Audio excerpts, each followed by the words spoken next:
Queridos irmãos, queridos ouvintes da Palavra de Deus, graça e paz em Cristo Jesus, o nosso Senhor, o nosso único e suficiente Salvador. Amém? Em Lucas, capítulo 18, versículo 36, diz assim a Palavra de Deus: E ouvindo passar a multidão, perguntou que era aquilo. Amém? O que queres que eu te faça? Este é o título desta reflexão. O que queres que eu te faça? Queridos irmãos, a palavra de Deus nos fala que por onde Jesus passava, ele curava, ele libertava, ele ensinava e mostrava o caminho que nos leva ao nosso Deus. E nesse tempo, meus irmãos, Jesus passava com seus discípulos por um lugar chamado Jericó, onde havia pessoas necessitadas e carentes de qualquer coisa que homens não podiam dar ou oferecer. Muito embora, meus irmãos, insistentemente continuamos a procurar por coisas ou homens que nada podem fazer por nós. Absolutamente nada. O que queres que eu te faça? Esta foi a pergunta que Jesus fez ao cego Bartimeu à beira de um caminho em Jericó. Queridos, esta pergunta expressa não apenas a grande compaixão do Senhor Jesus para com aquele homem, mas também revela a verdade sobre como Cristo busca estabelecer um relacionamento com aqueles que reconhecem que são dependentes dele.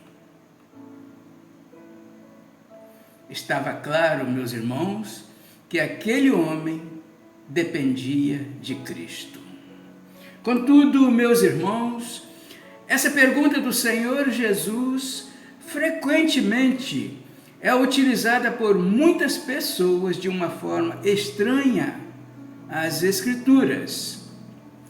Essas pessoas aplicam essa pergunta como um tipo de princípio que serve de base para um ensino perigoso que diz que nosso Senhor irá nos conceder absolutamente tudo o que pedirmos a Ele.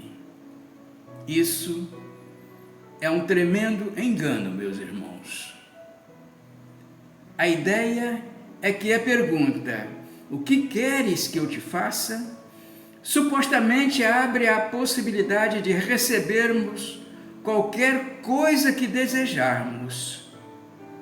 Mas não é bem assim o entendimento.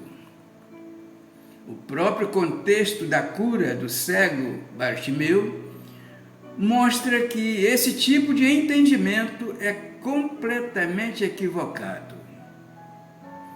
Além disso, esse tipo de interpretação distorce o verdadeiro sentido do texto bíblico e tira o foco das verdadeiras lições que podemos aprender com ele. O que queres que eu te faça? Irmãos, será que havia necessidade de Jesus fazer essa pergunta a Bartimeu? Ora, é claro que não.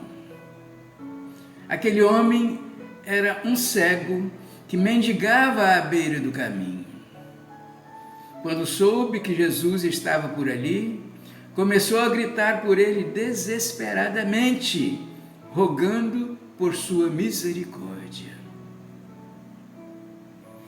Então, obviamente, o cego não estava gritando porque queria que Jesus lhe desse uma esmola, pois isso ele poderia conseguir de qualquer pessoa que estivesse passando por aquele caminho. Inclusive, Bartimeu também clamou por Jesus, chamando-lhe de filho de Davi. Isso significa, meus irmãos, que seus gritos tinham destinatário certo. Ele não estava clamando por qualquer uma das pessoas ricas e poderosas que moravam em Jericó, mas ele clamava por aquele cuja vinda foi anunciada pelos profetas e que poderia lhe dar muito mais do que qualquer ajuda financeira. Tudo isso significa, meus irmãos, que Jesus sabia exatamente o que Bartimeu queria dele. Mas mesmo assim, ele perguntou: o que queres que eu te faça? Irmãos, Deus sempre faz assim conosco, e com Bartimeu não seria diferente. Pois embora nosso Deus conheça as nossas necessidades, Ele deseja que nos acheguemos a Ele em oração, contando-lhe o que precisamos.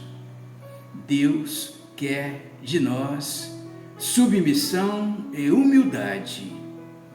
Ele quer ouvir da nossa boca as nossas necessidades. O apóstolo Pedro escreveu que devemos confiar no Senhor e lançar sobre Ele toda a nossa ansiedade, porque Ele tem cuidado de nós.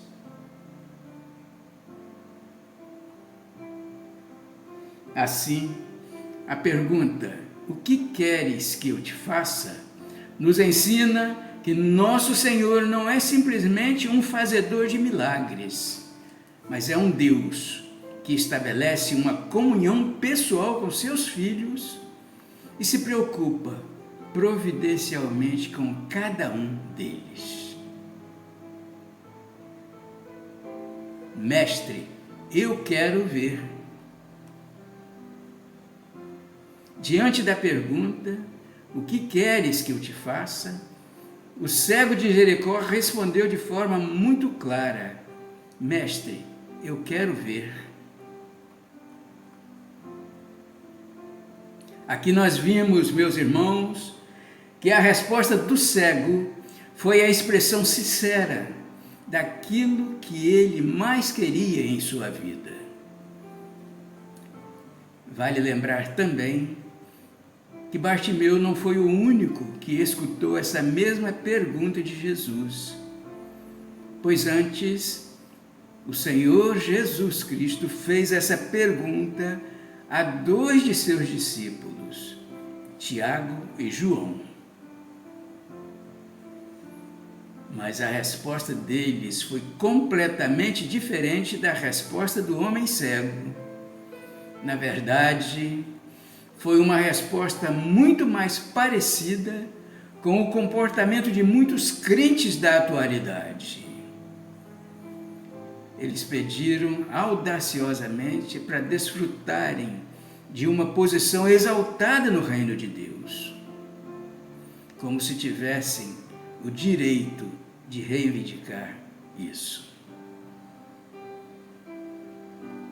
Irmãos, ao comentarmos sobre a resposta de Bartimeu, podemos observar que o pobre homem cego não pediu status, não pediu glória, não pediu para ser exaltado no reino de Deus e muito menos para escapar de sua situação de pobreza. Ele apenas implorou ao Senhor por algo que quase todos os seres humanos já possuem: a visão.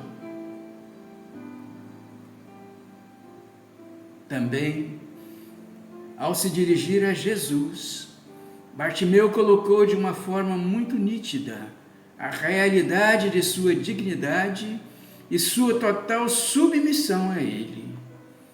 Primeiro, ele clamou por misericórdia, pois sabia que não era merecedor do favor divino. Depois, ele chama Jesus de Raboni, que era um título muito mais significativo do que o usual Rabi. Esse título, meus irmãos, demonstrava que ele reconhecia Jesus como Mestre e Senhor.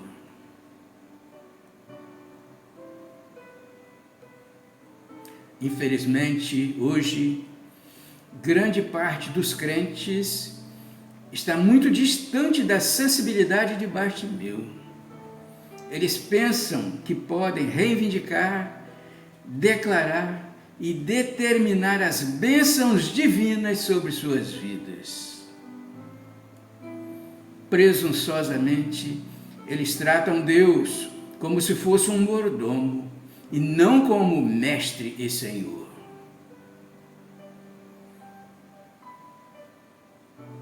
Eles entendem a pergunta: o que queres que eu te faça? Como um direito adquirido. Meus irmãos, essas pessoas entendem a pergunta: o que queres que eu te faça? Como um direito adquirido e não como uma expressão da misericórdia graciosa de Deus, que é derramar de forma imerecida aos pecadores.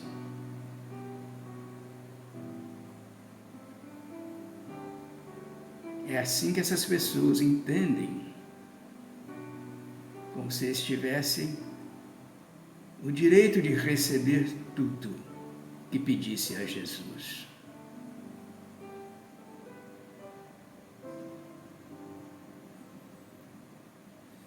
Eles não entendem que é uma expressão da misericórdia graciosa de Deus que é derramada de forma imerecida aos pecadores. Portanto, meus irmãos, o problema dessas pessoas é muito mais sério do que o problema do cego de Jericó.